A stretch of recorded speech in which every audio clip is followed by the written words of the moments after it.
What's up guys, welcome to Drop Code TCG, and today we have our Alice Loop deck profile. So for starting Vanguard, we play Smiling Presenter. His ability is Counter Blast 1, put him to the soul, check the top 10 cards of your deck, and put one of them into your soul. So he's probably the best starting Vanguard for the deck in my opinion, just because you're able to toolbox the top 10 cards and just get whatever you need into your soul as you set up for your Alice Loop. So definitely a stronger one of the stronger cards in the deck. I wouldn't run him at more than one, but definitely a good starting Vanguard. So we do run him. For our trigger lineup, it's pretty standard. 4 heal, 4 draw. The reason I run the Silverthorn version is because I don't think we have Nightmare Doll versions of these. And I do like the draw power, and also the fact that she is a workaholic makes Beatrix a little bit more alive if you do end up just drawing into your triggers. So just having more workhorses in the deck just makes it a little bit more consistent in my opinion. Speaking of which, we run 4 of the new crit triggers because she is a workaholic, and 4 more crit being Poison Juggler. So you can run a vanilla crit if you wish to, but Poison Juggler in my opinion is probably the better one to run just because it gives +3 to a unit, and you can just give the +3 to Leslie when you do your loop, so Leslie can continuously boost for 10k or even more depending on how much 3k power you give to her if you do use this card. So that is all the triggers that we run. You can run 12 crit if you wish to, but I just feel like having a little draw power in the deck just makes it a little bit more consistent. So I do run the 4 draw. For the grade 1s, I run 4 of the original Perfect Guard. A lot of people that I see run the G Perfects, but in my opinion, your main focus is Alice, and Alice is always going to be in the rear guard. G Perfects can't protect their rear guards, so your Alice will in turn either lose to your opponent's column, or just you have to burn your whole hand with grade 1s and 0s just to protect it. This way I can either protect my Vanguard or my rear guards, depending on if I have to stall just to set up the Alice loop play, or if they're trying to kill my Alice and I'll just perfect guard it so my Alice loop can continue again. So in my opinion, it's better to run the normal perfect guards in this deck specifically, but again it is preference, so but you definitely do want to run perfect guards in the deck. Continuing the grade 1s, we have 4 Leslie. Now this is the best booster in the deck, just because whenever your Alice puts into the soul, you restand her. So you can attack with your Alice in this for just 17k by itself.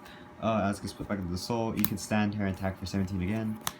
If you use Guinea, that's another 5k, so it's hitting for 22. With the triggers, 25, and so on and so forth, they can just keep on getting even stronger. But just having this Leslie in the back row, being able to restand whenever Alice gets called back out, just makes it a really strong boost and just makes that column that you need to just push through your opponent and make sure that your loop is successful. So you do run 4 of her, and it's kind of necessary. Next we have 4 Stride Fodder. I do like Stride Fodder in the deck just because all your grade 3s are you don't want to stride with them because it's Alice and Catherine. You could use 3 grade 1s or a mixture between grade 2s, but again that's just wasting resources in my opinion. Just alternate grade 1 that you can ride. It's Stride Fodder. It just does a variety of things that that I think was worth putting into the deck. You can run any of the Stride Fodder. I just chose this one because it is the newest one and it does look it does have nice artwork. So I do run the Stride Fodder, and I do think it's necessary. But you guys can do your own play testing to figure out if you do like it. Personally, I do like the Stride Fodder. And then 2 filler, Silverthorn Puppet Master Euphemia. Again, like I said, it's filler, and nice artwork, so it's pretty much a 7k vanilla in my eyes. Because it is a limit break enabler, and we don't have limit break cards in here anyway, so it doesn't really matter. You could run purple trapezes, but if you're just building the deck, I wouldn't recommend buying them, unless you do like the trapezes effect. But I would definitely switch these out for Nightmare Doll Juliet when she does come out as a promo card, if it is easily accessible to me and the public.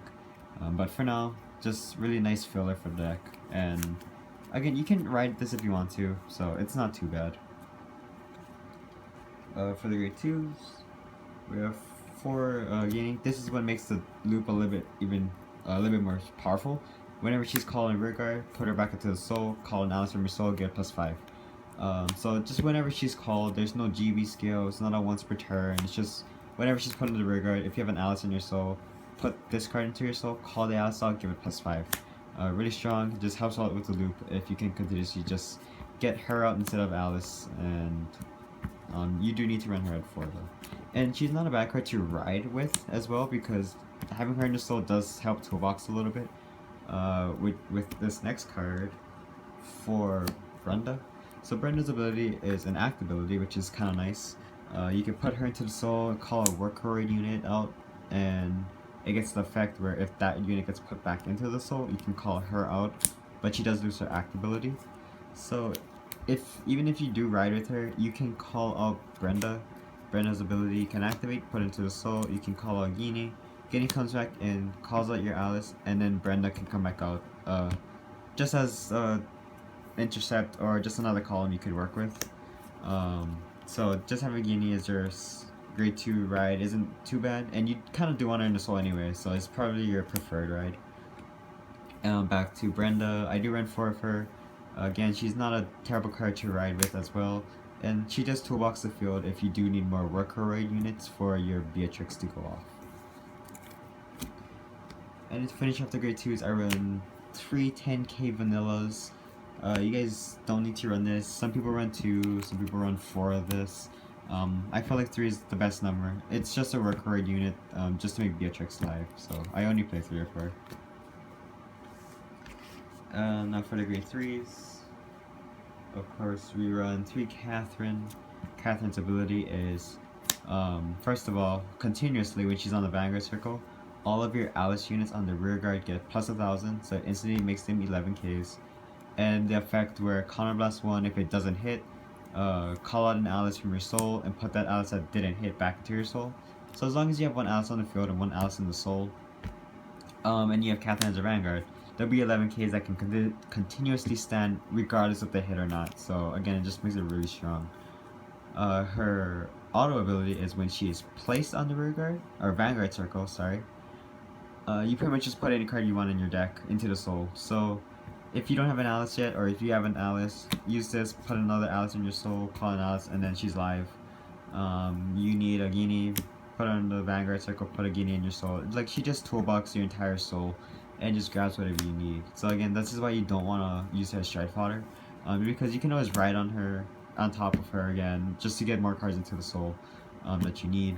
And it kind of deck thins, so it makes your trigger ratio a little bit unfair in a way. But you don't want to necessarily stride with this card, and it's a really good strong card. And of course, this for Alice, your main key card of the deck.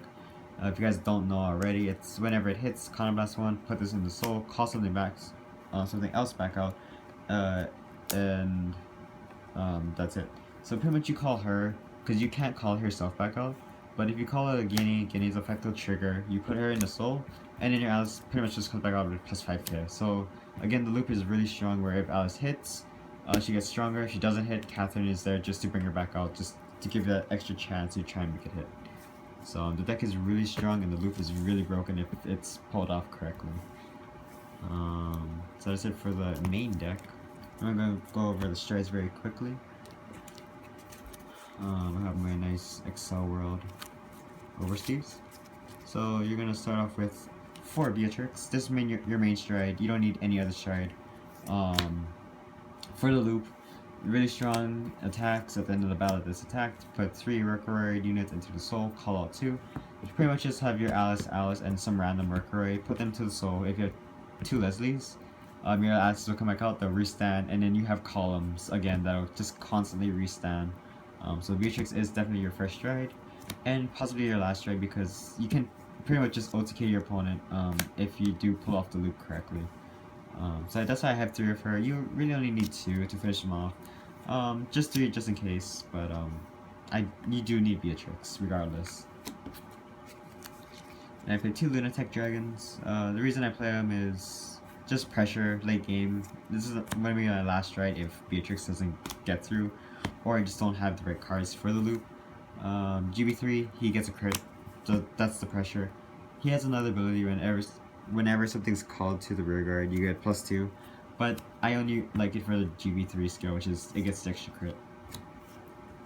And then just filler for the stride deck, just in case you need to GSS. You don't need to really stress about this too much. You can pretty much just run 4 for if you want to, because he has like $5 or $6. So if you don't want to spend that kind of money just for a stride you probably will never use, you don't need to get him. I use him just because I did have him, because I did buy the Fires Collection set. But this is fine. They both have the same ability where if they hit, you call something, give it +2. Only difference is his one, whatever unit he calls stays there permanently. Perfect is you soul charge one, and that unit that you call out goes back into the soul at the end at the end of your turn. So it can be your first try if you guys don't have the loop set yet. You can use her. Like I said, you can use him to finish them off, but Beatrix is pretty much the only strat you're gonna need if you do get off the loop correctly. So yeah, that's it. That's it for my Nightmare Doll Alice loop deck profile. If you guys like the video, leave a like, comment, and subscribe if you guys want to see more Vanguard deck profiles, duel videos, and box openings in the near future. Until then, I'll see you guys in the next one.